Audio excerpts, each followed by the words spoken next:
33 pesos na lang ang twister fries. Uy! Ay, Pumunta kami sa McDo para kay Kulot.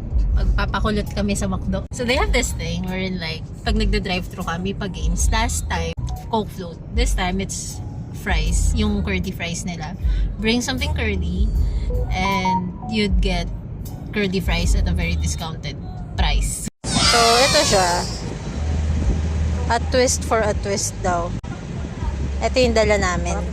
Dala natin na kulot. Tsaka yung isa. Ito maganda to. Ito yung maganda. Tinanin namin. Sana pwede dalawa, no? Hindi nakabase sa kotse. Hindi ko alam kung nakabase sa kotse or nakabase sa dala. Di ba uso dati yun? Yung may telepono sa loob ng sasakyan.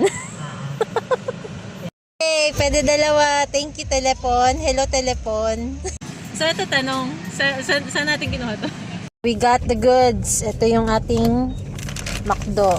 The first bag is our BFF. Wait lang. Ayan, kompleto siya. And the other bag is our twister fries. Salamat dun sa wig at dun sa nakuha ko na telepono. Pag nyo nang tanongin ko saan ko kinuha. Dikita nyo yung ngiti ko. Ayan ang, yan yung ngiti ko. 33 pesos twister fries. Until tomorrow lang.